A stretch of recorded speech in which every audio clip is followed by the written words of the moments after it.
Confirmed na may bench fashion show mga kasembreros. Tapos sa behind the scenes dito ni Kath mga kasembreros sa kanyang Realme na endorsement. So unahin ko itong Realme footages or behind the scenes mga kasembreros ni Kath. Nag-post dito si Patty Gonzalez sa kanyang TikTok account, no? So na-post na natin nakaraan yung mga pictures nito, pero ito po yung behind the scenes mga kasembreros. So sa The Duality of Catherine Bernardo. So Patty Gonzalez, Siruan. So ang dami, ilang costumes ba to? So parang dalawang costumes ang nakuhaan dito, kaya phenomenal box office cinema queen mga kasembreros. Yung nakadilaw siya at yung naka-black at saka silver mga kasembreros. So sci-fi theme, yung isa sa mga themes dito mga kasembreros ni attorney, no, sa kanyang behind the scenes sa dito sa Realme naman na cellphone. So si Alden di ba sa Vivo, si Kath naman ay sa Realme mga kasembreros na loyal na brand din po niya mga kasembreros. Kaya attorney, no, Realme yung kanyang cellphone brand mga kasembreros. Tapos grabe si Alden, no, na feature din siya sa Billionaire News Channel or BNC mga kasembreros with Corina Sanchez yung head anchor dito. Mamaya pa-play ko ito mga kasembreros kung gusto niyo pong pakinggan. Grabe, no? Talagang kahit mga giant networks ay binabalita si phenomenal box office cinema king dito nga sa kanyang kakatapos lamang na event, no, or fan meet mga kasembreros sa Frutas, no. Grabe talagang sa Robinsons Mall ito, sa sa Robinsons Mall sa Central, something like that, no, mga kasembreros. Mamaya play ko ito, no. Grabe talagang nakaka-uplift ng ng spirit, na yung dito itong si Alden mga kasembreros, knowing na kahit mga giant networks, ABS-CBN, BNC or Billionaire News Channel ay talagang pinifeature din siya, na walang network wars ito mga kasembreros. Kasi nga si Alden ay talagang alam mo yun, love na love ng mga tao kahit ng mga giant networks. Tapos ito, papakinggan din natin ito mga kasembreros mamaya. Nagkaroon ng interview, crush niya para talaga si talagang consistent siya dito. Sina Alden at saka si Enrique Hill mga kasembreros. Si Jada Avanzado na anak ni Jessa Saragosa at Dingdong Avanzado mga kasembreros. So iba to yung dati niya, 'di ba, na interview ay kay Ma'am Dali Carvajal. Tapos ito naman ay hindi ko kilala yung anchor dito. Si Ma'am mga kasembreros na nag-interview siya sa kanya. Pero yun po, no, talagang nakakatuwa. Parang tinanong siya dito na nagsimula yung kanyang pagiging fangirl kay Alden nung Aldab times or Aldab na season pa mga kasembreros. So, tapos yun, nung tinanong siya kung ano yung mga qualities na hinahangaan niya kina Enrique Hill at saka Alden Richards, no, na talagang na-mention talaga dito yung pagkasabi ni ma'am na businessman, director, actor, dito talagang mabait, no, talagang producer, no, of course, producer, director, actor, businessman all in one, si phenomenal box office cinema king mga kasembreros, no. So yun, tapos sabi niya ay parang gusto ni Jada talaga yung parang cute, parang mabango, tapos yung advocacy ba na in general mga kasi pagkatao nila, yung parang leading man ang dating and so on mga kasembreros. So yun po, no. Tapos yun, parang nireto-reto pa nga ni Ma'am si Jada kina Alden at kay So talagang kung parang mas lamang dito si Alden sa kanya, no, lalong-lalo daw si Alden kasi yun nga, no, cute, no, mabango siya. Pogi of course, no, mga kasembreros. So yun, tapos nireto-reto pa ni ma'am dito si ano kasi 22 pwede daw no, 22 si Jada tapos si Alden 34. Si Enrique Hill yata 32 if not mistaken mga kasambreros, so hindi ko na sinerch So, pero yun po, no? Talagang consistent din si Jada Avansado ng kanyang celebrity crushes, no? Mga kasama sa sina Alden at saka si Enrique Hill. So, ito rin yung na-mention niya doon kay Ma'am Dali Carvajal. Pero ito mas detalyado lang mga kasambreros.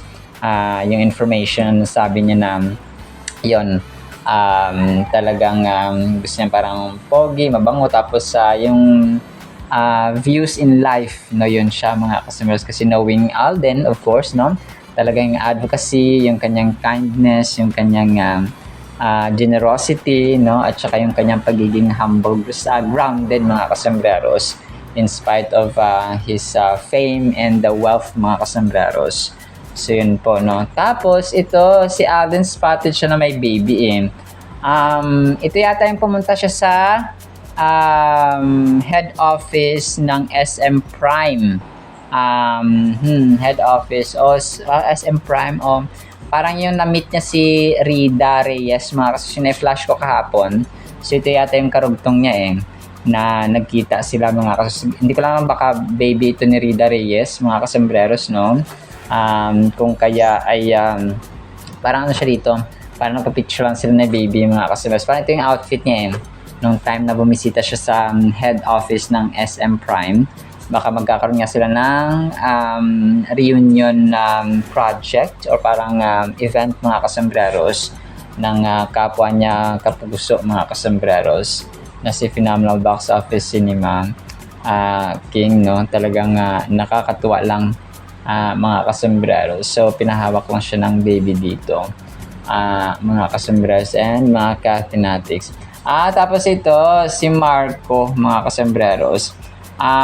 Ito yung time na kung sino yung favorite na ano niya, favorite actresses or beautiful parang nagagalingan siya na actresses, mga kasambreros. So si Marco Massa, alam natin na sikat talaga ito, no? Na bata pa lang ay naging artista na. Tapos ay mas lalong sumikat nung pumasok siya sa PBB house, mga kasambreros, or sa bahay ni Kuya. Mamaya papakinggan natin ito. So napili niya si Catherine dito. Parang pangalawa sa last na napili niya si Kath, mga kasambreros. So pero yung bumasag sa kanya, ang nakabasag sa kanya dito ay si Beauty Gonzales, mga kasambreros. So kasi nakatrabaho niya na yata si Beauty, mga kasambreros. So, marami rin ang nalaban kay Kath dito na pumili siya. Who's your favorite actress, mga kasambreros? So, yung ano dito is nung pinapili siya between Marian and Catherine, mga kasambreros. So, pinili niya si Kath, tapos Catherine versus Angel Locsin. Tapos, pinili niya pa rin si Catherine. Tapos, Catherine or Glyza de Castro. Catherine pa rin, mga kasambreros. So, Catherine or Jody Santa Maria, Catherine pa rin, mga kasambreros. Tapos, yan, pinakala si Ate Beauty Gonzales niya. Tapos, si Beauty yung pinili niya, mga kasambreros. Which is definitely, so nakatrabaho niya si ate niya Beauty Gonzales, mga kasambreros, no?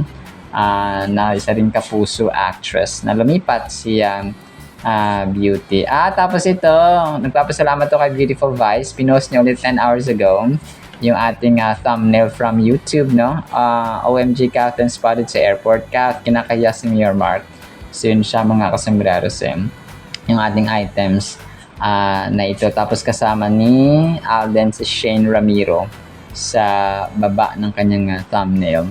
So yun po, mga kasambreros. Talagang talagang nakakatuwa itong si Beautiful Vice kasi dito talagang pinapost niya yung ating thumbnail. Parang tatawid backward from YouTube to Facebook, mga kasambreros, ang ginagawa ni Beautiful Vice, mga kasambreros, na sumusubaybay rin po sa ating channel. Tapos ito, hindi ko lang kung mag-agree kayo dito sa sinabi nila kasi si Alden Richards daw ay kahawig ng isang Hollywood actor, mga kasambreros. So, parang si Brandon Fraser, something like that, mga kasambreros. Tapos may picture dito ni Alden at saka ni Brandon, mga kasambreros. So, kayo, agree ba kayo? Of course, sa mata, Pilipino kasi tayo, of course, black yung mata. Siguro kung blue eyes si Alden. Siyempre, Pinoy tayo. No? May halo lang na Amerikano si Alden. Or may halong American blood pero hindi pure, mga kasembreros. No? Kung kaya sobrang puti ni Alden, mga kasembreros. So, si Brandon Fraser. No, Alden Richards, kahawig nga ba ang Hollywood actor na si ano sa tingin nyo? The Philippine Entertainment, no? Ang nag-post nito, mga kasembreros. So, pwede siyang the Iron Man of the Philippines, si Alden Richards, mga kasembreros. So, na kung saan ay talagang igop-igop, no? May pambato. Ang Pilipinas sa kasi di ba marami ng Hollywood na may mga Hollywood collaborations pa ang myriad, mga kasembreros. So, pero ito pa isang lang, no? Siguro paghanga din ni the Philippine Entertainment, mga kasembreros. Kay Phenomenal Box Office Cinema King. Tapos, sige, wag na lang ito. Ito, ang cute na naman dito ang ginawa ni Donna May, mga kasembreros, no? Ginawa niyang nag-hug na sina Alden at saka si Kat, mga kasembreros din sa Bhutan. Natatawa ako dito kay Donna May, kina Jason Starr, unbothered sila, no, mga kasembreros, sa mga ganap ng Catmark. Grabe, yung daming reactions, so 990 reactions. Pag picture kasi, pag gagandang daming reactions, mga nasa 100,000 views na to, no, parang ganoon siya, mga kasembreros. Kasi mas maraming views ang picture kumpara sa video minsan, mga kasembreros. So, pero yun, nasa statistics ni Meta kapag gantong reactions na so, grabe, parang totoo, no, mga kasembreros. Buhat-buhat ni Kath, mga kasembreros, buhat-buhat ni Alden, si Kath doon sa Bhutan. Naka-brown na sila. So, Wapakels na si Ma'am Donna May at saka si Jason Starr, mga kasembreros, sa Catmark na tambalan kasi wala naman talaga. Not unless na si Kath at saka siya na or si Mirmark dito ang aamin sa isa't isa, mga kasembreros. So, yun po, no, talagang ang cute lang at ang kulit ni na Jason Starr at saka sino pa nga ba yun? Si Ashley, tapos yung basta meron pa isang sa TikTok na sobrang din siya, solid Kath Dinatic no matter what, mga kasembreros. So, si Ashley, may mga iba pang admins na yung pangalan nila sa TikTok, parang yung mga, dito, yung mga, basta hindi siya mabasa ng mga kasembreros na nakasulat sa kanilang TikTok account, mga kasembreros. Okay, so ito na nga major item tayo, confirmed na meron palang Bench Fashion Week or fashion show, mga kasembreros. Ito ay may sinabi dito si Lee Victor na kung saan ay part siya ng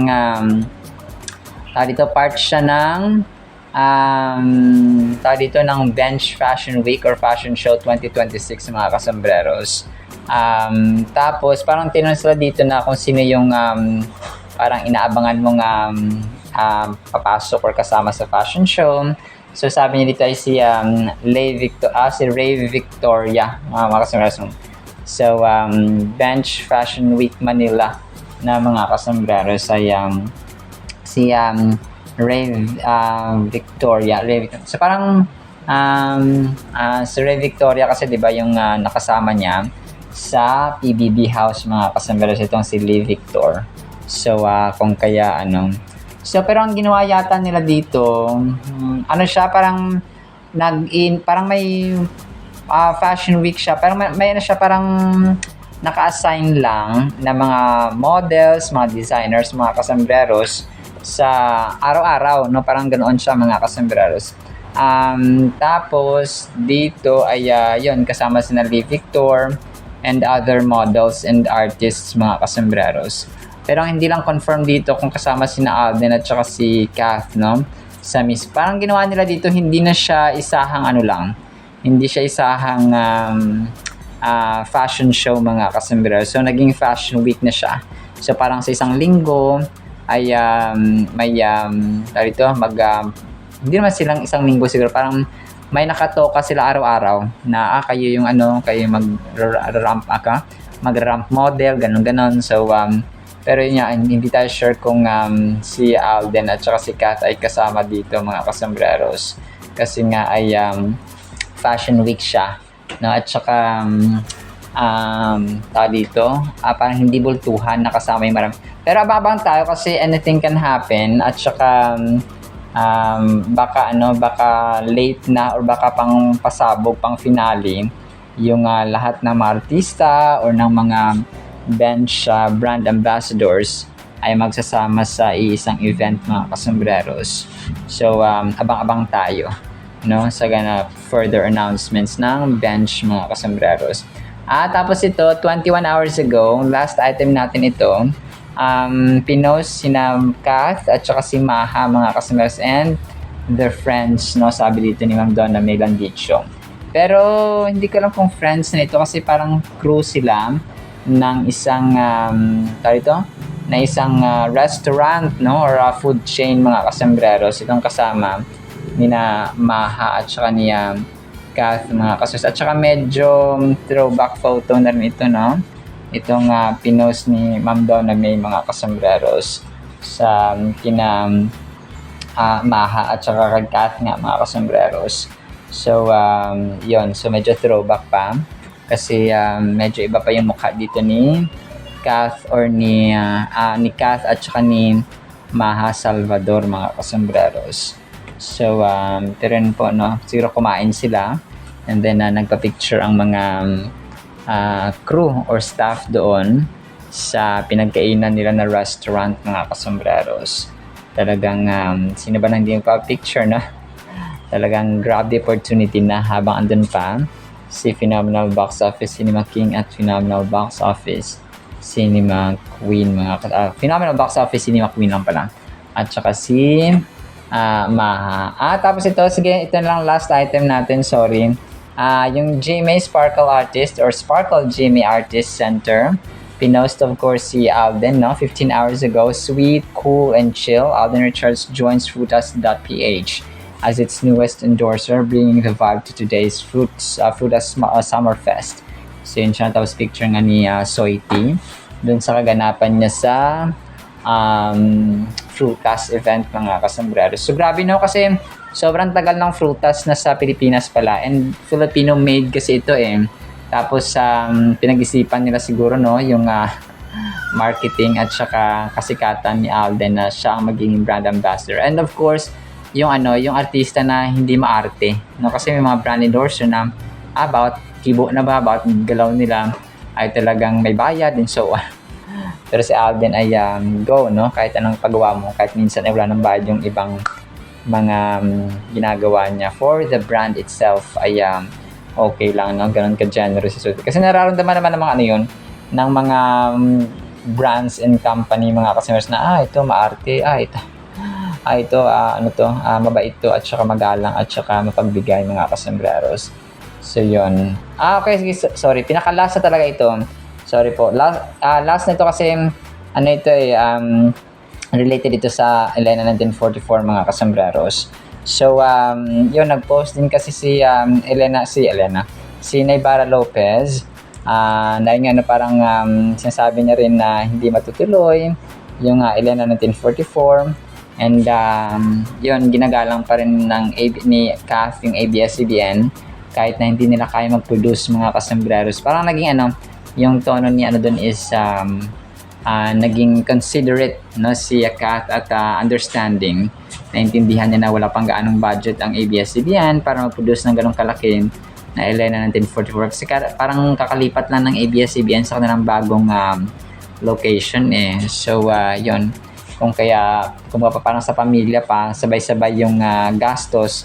Kung kaya mas set aside muna yung project na. Siguro ano lang, kung hindi matutuloy ngayon, siguro next time na pwede, or may artista silang kukunin na pwedeng gumawa ng pelikula or so on mga Pero talaga si Kath talaga nakaano dito, hindi lang sa ngayon. No, kasi nga sobrang mahal daw ng budget ng production mga kasambreros. Pero babang tayo, of course, no?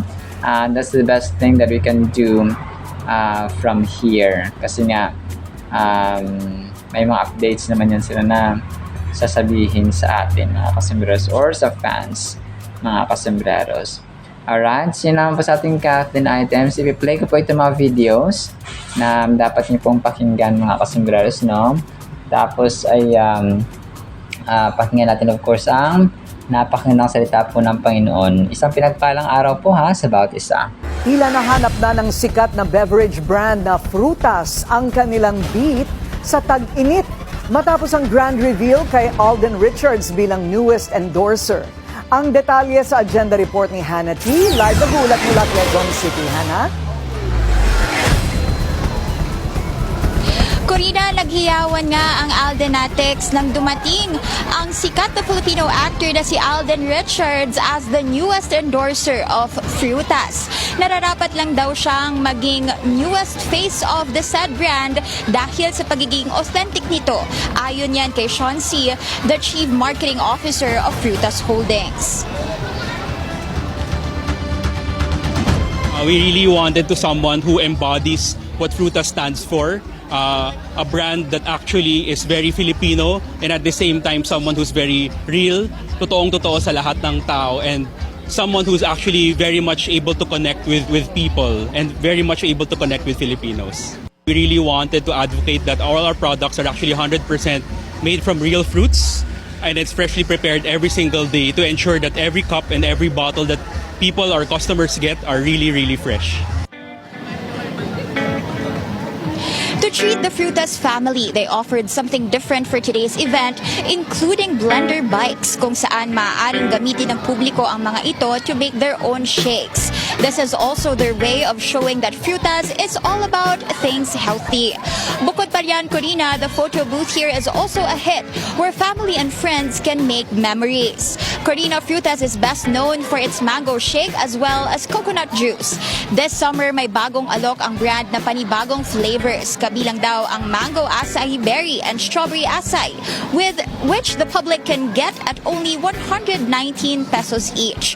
Samantala, nakipaglaro pa si Alden kasama ang Frutas family through a Frutas shake drinking game.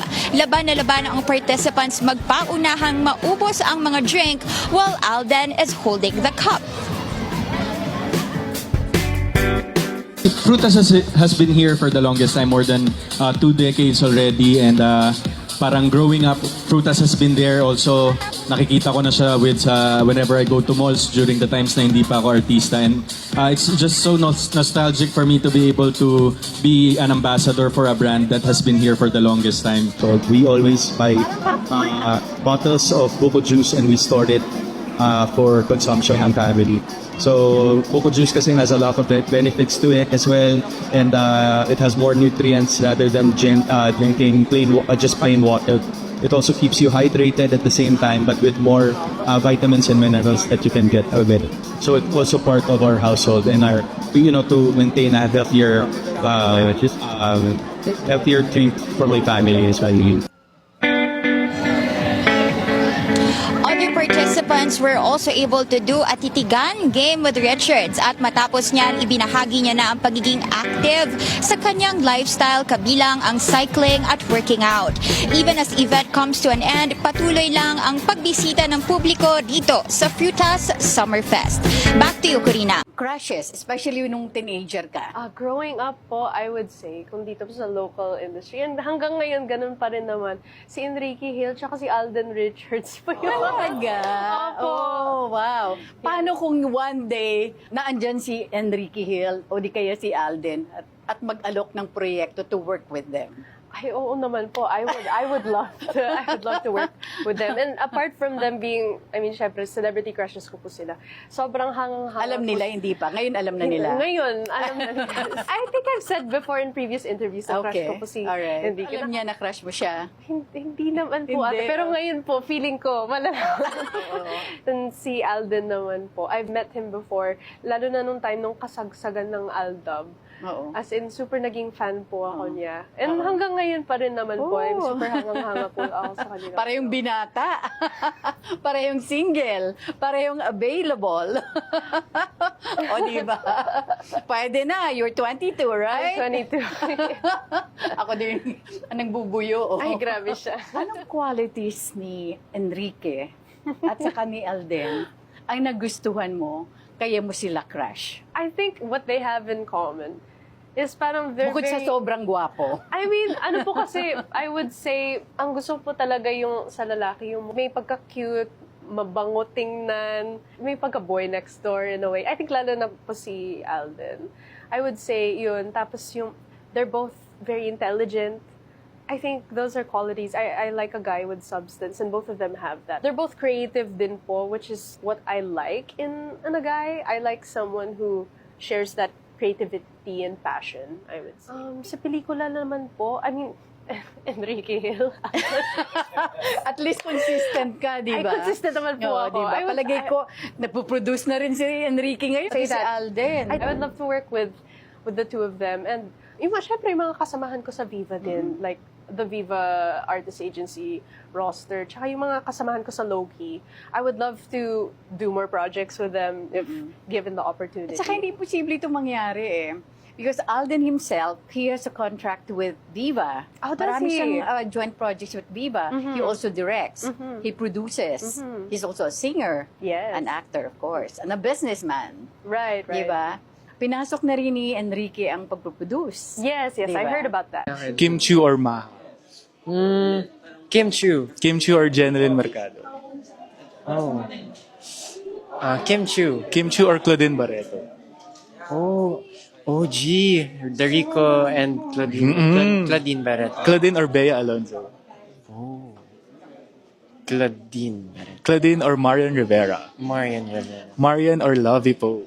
Marian Rivera. Marian or Ann Curtis? I watched her.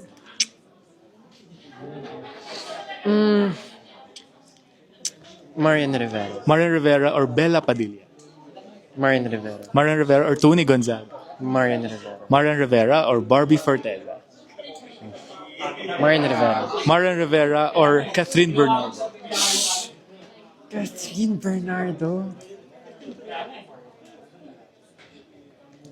Catherine. Kath or Angel? Maxine. Oh, Miss Angel.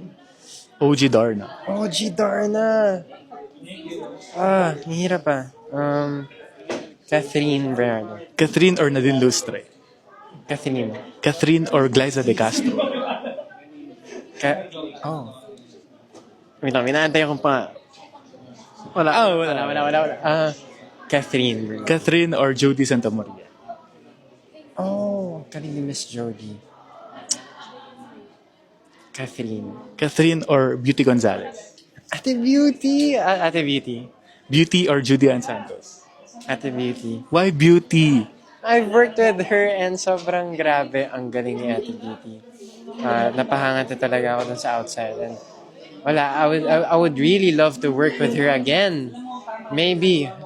Sana. Anong genre? Kasi nag-ano na kayo eh, parang... Outside horror. Yeah, horror yun. Well, Netflix eh. I really feel like Outside deserves a sequel or a prequel. Pwede. Sobrang relate na relate tayo dito sa Word of God, mga kasembreros. Ang title natin ay Akala Mo Tama Ka. O bakit ganito ang title natin, mga kasembreros? Ito po yung story na kung saan ay si Lord Jesus Christ. Mahaba ito, mga kasembreros. Nagbigay siya ulit to, nagkwento ng parabola or parable story, mga kasembreros, sa mga tao roon. Luke chapter 18 verses 9 hanggang 14. Medyo mahaba po ito. Babasahin ko na lang po. Jesus told another picture story or parable to some people who trusted in themselves and thought they were right with God. Ito pala yun, no? Sa una pa lang alam na natin. These people did not think well or of other men, Parang yung sarili nila, no, yung kanilang pinagtitiwalaan talaga at nililift up. Jesus said, 2 men went up to the house of God to pray. One of them was a proud religious law keeper. The other was a man who gathered taxes. The proud religious law keeper stood and prayed to himself like this, God, I thank you that I'm not like the other men. I am not like those who steal. I'm not like those who do things that are wrong. I'm not like those who do sex sins. I'm not even like this tax gatherer. I go without food 2 times a week so I can pray better. I give 1/10 part of the money I earn. But the man who gathered taxes stood a long way off. He would not even lift his eyes to heaven, but he hit himself on his chest and said, God, have pity on me. I am a sinner. I tell you, this man went back to his house forgiven, and not the other man. For whoever makes himself look more important than he is will find out how little he is worth. Whoever does not try to honor himself will be made important. So, nakita natin yung istorya, mga kasembres, yung taong may dalawang tao kasi daw dito na nanalangin sa simbahan, mga kasembreros. Sabi ng yung isa ay isang banal kuno, isang religious leader. Okay, maaring sa alam niya ang batas, alam niya ang Biblia, alam niya yung scripture, mga kasembreros. And then, ipinagmalaki niya yung kanyang mga mabuting gawa sa harapan ng Diyos. Na sabi niya, thank you Lord. Sabi niya na hindi ako katulad ng isang taong to na kumukuha ng tax. Sabi niya dito na hindi ako nagnanakaw at saka hindi ako gumagawa ng masama, hindi ako nakikipag talik ng mga sex sins, mga kasembreros. At saka sabi niya, hindi ako katulad ng tax collector na ito, no? Sabi niya dito. Tapos nag-aayuno pa siya, no?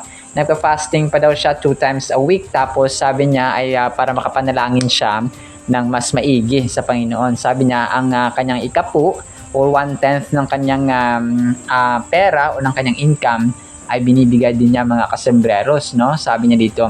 Pero ang kinalugdan pa dito ng Diyos ay yung maniningil buwis kay tax collector, mga kasos. Kasi alam nyo dati, sa time ni Lord Jesus Christ, yung mga tax collector ay tinuturing silang makasalanan. Kasi parang nasa mindset na rin ng mga tao na kapag tax collector ka ay magnanakaw ka. Na parang, parang sa atin ngayon, yung mga politiko, pag sabing politician ka, ay magnanakaw, no? Corrupt, mga kasembreros, yung unang pumapasok sa isipan ng mga tao kapag nasabing ikaw ay isang congressman or isang congresswoman, mga kasembreros. So, ang iniisip agad ng mga tao ay corrupt. So, parang ganoon yung mindset din ng mga tao at that time sa mga maniningil ng buwis or tax. Kasi ano pa dati hindi pa siya organized na parang kasi si Matthew nga is tax collector na isa sa mga disciples ni Lord Jesus Christ. So hindi pa siya yung talagang di opisina na parang ganoon ba? Parang mano-mano pang naniningil ng buwis yung mga tax collector at that time, mga kasembreros. So kung kaya kapag ikaw ay kilala na taga-singil ng buwis, ay talagang ang pagtingin sa iyo ng tao ay magnanakaw ka, na parang ikaw ay corrupt na buhaya, mga kasembreros. So, ang verse na ito ay isang parabola na yung religious leader na yon ay isa sa mga Pharisees or Pariseo, mga kasembreros. So, nag-emphasize ito ng kahalagahan ng humility at saka relationship sa Panginoon, mga kasembreros. Humility sa relationship natin sa Panginoon, mga kasembreros. So, pwede siyang both. So, humility kasi walang tao ang walang tao ang hindi makasalanan. That is why kahit na sabihin man natin na tayo po ay nagsisilbi sa simbahan, tayo po ay isang pastor or isang pari or isang madre, for example, or evangelist or missionary, for example, or tagabahagi ka ng scriptures for 40 years or 50 years or 20 years, ay hindi mo masabing perfecto ka na. Okay? Kung kaya, it's really important na maging humble tayo, mga kasembreros, all the time. Kahit na ikaw pa ang bishop, kahit na ikaw pa ang pinakamataas na pangulo ng isang simbahan, for example, you really need humility, mga kasembreros. Kasi isipin mo si Lord Jesus Christ, Jesus Christ, no? He set himself an example, the perfect and ultimate example, mga kasembreros, of humility, na kahit na Diyos siya, ay hindi niya itinuring ang kanyang sarili na ganito ako kataas, ganito ako kataas, ganito ako kataas. So hindi po, mga kasembreros. He set the highest and most perfect standards na ang tao po ay dapat na maging mapagpakumbaba. Kahit na nga siya ay Diyos, ay talaga nagpakumbaba siya mga kasambreros, even obeyed God the Father even to the point of death mga kasambreros. So dito, the Pharisee who known for his self-righteousness and pride contrasts with the tax collector who humbly approaches God, acknowledging his sins and asking for mercy. This parable teaches us that it is not our outward appearances or perceived righteousness that matters to God, but the sincerity of our hearts and our willingness to acknowledge our shortcomings. So, parati natin isipin na hindi yung iniisip natin tungkol sa ating sarili ang nagmamatter. Kaya kung ano ang iniisip ng Diyos at kung ano ang pagtingin ng Diyos, yun po yung pinakamahalaga sa lahat. Kasi sometimes, ang pagtingin ng tao sa atin ay napakataas. Kung tayo naman po ay mayabang sa harapan ng Panginoon, ay tayo po ay ibabagsak at hindi kalugod-lugod sa harapan ng Panginoon. So, mahirap yun, no? Sa isang tao na pagsasabi, parang pag-iisip niya parati na tama siya. Parang, tama ako, kayo mali. Parang dogmatic yung style ng mga kasambreros, no? Na pag sa isang discussion or sa isang meeting or sa isang kahit na simpleng usapan sa magkakaibigan for example or sa pamilya kapag yung nag-i-insist ay mali tapos akala niya sa sarili niya ay tama siya ay mahirap po talaga doon din minsan nagsisimula yung gulo at away sa loob ng tahanan mga kasambreros at sa magkakaibigan for example. So kasi yung title natin akala mo tama ka. Akala mo tama ka, hindi pala mga kasambreros. So self-righteousness, kaya ganun po siya kapag alam mong parang tama ako, mali kayo. Sumunod kayo sa akin. Hindi ako susunod sa inyo. Ako susunod sumunod kayo sa akin. Wag kayong sumunod. Hindi ako susunod sa inyo. Susunod kayo sa akin, ha. Ako masusunod dito. So parang gano'n mga kasi naging self-righteous tayo. So which is ayaw na ayaw ng Diyos. Kasi nga yung mga nagpamataas ay binabagsak ng Diyos at saka yung mga nagpapakumaba ay tinataas ng Diyos mga kasambreros. So yung verse na ito ay talagang napakahalaga lalo na po sa mundo natin yun mga kasambreros. In a world where pride and self-righteousness often prevail, the parable of the Pharisee and the tax collector challenges us to examine our own hearts and attitudes.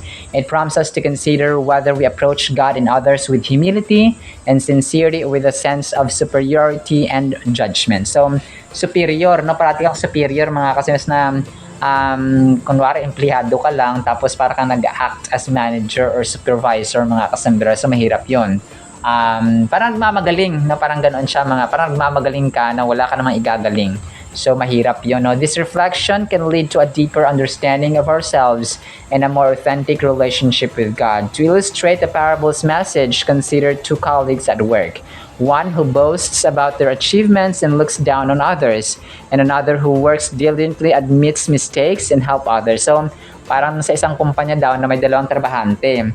Yung isa, nagmamagaling at saka nagmamagaling sa kanyang mga achievements tapos binababa niya yung moral ng ibang tao. Parang nagda-downgrade siya ng ibang tao, mga kasambreros. So, pwede naman na parang i-appreciate ka ng mga tao sa mga achievements mo but not to the point na i-degrade or apakan mo yung moral ng ibang tao kasi gusto mo ikaw lang yung mapuri mga kasi. So when a promotion is on the line, the humble and sincere colleague is chosen because their character and attitude have earned respect and trust. So this anecdote mirrors the parable's lesson that true worth is found in humility and authenticity. So yun, kapag promotion time na, kapag dalawa yung example natin ng dalawang empleyado, yung isa mayabang, yung isa naman ay tumatanggap pa parang tinatanggap niya yung mga kamalian niya minsan, ayun pa yung mapopromote, no, yung humble mga kasambreros. Kasi nga, yung character and attitude are more important over sa knowledge and skill mga kasambreros. May skill and knowledge ka nga, wala ka namang good character. So, useless din po siya mga kasambreros. Another way to practice humility is to show compassion and understanding towards others. We can also show empathy and kindness towards those around us, just as the tax collector in the verse humbly acknowledged his own sins. We can cultivate a humble heart that reflects the love and mercy of Christ by being patient, forgiving, and willing to listen to others. So, isa yun kasi sa mga hindi ginagawa ng mga taong self-righteous. ayaw nila makinig sa suggestion ng iba, ayaw nila makinig sa opinion ng iba, ayaw nila makinig sa idea ng iba, ayaw nila makinig sa mga point of views ng iba. Parang gusto nila parati na sila lang yung tama. Sila yung center of attention and center of attraction, mga kasambreros, na siya lang yung papakinggan. So mahirap pakisamahan ng gano'n mga uri ng tao, mga kasambreros.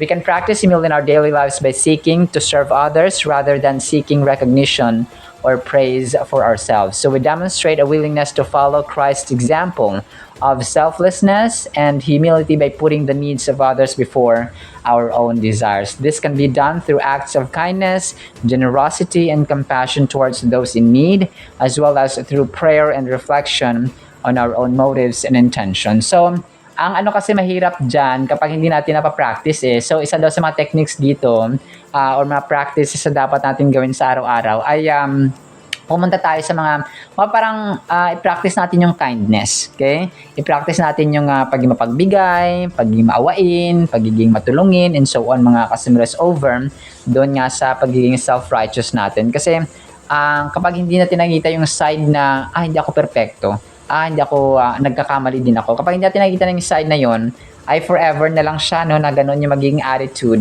ng taong yon, mga kasambreros, na na self-righteous, no? Siya lang parati yung tama. So, akala natin tama tayo pero mali pala, no? That is why nandun dapat yung general thought sa atin na tao lang ako. I'm just a mortal being. I'm just a creation of God. So, I commit mistakes. I am subject to human error kasi nga hindi tayo perfecto. Kasi pag perfecto na tayo, hindi na tayo tao, no? Diyos na tayo, mga kasus, because only God is perfect, no? Mga kasambreros. Kung kaya ganun po siya. Huwag nating isipin na tayo po ay tama parati. Okay? We commit mistakes. We are committing errors, mga kasambreros, at points sa ating buhay. Alright? So, yun lamang po sa ating Word of God, ha?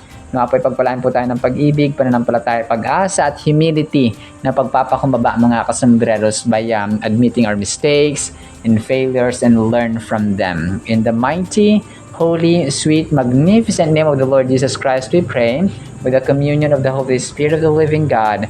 And everyone said Amen and Amen. See you sa next segment, mga kasambreros, and paalam po. I love you.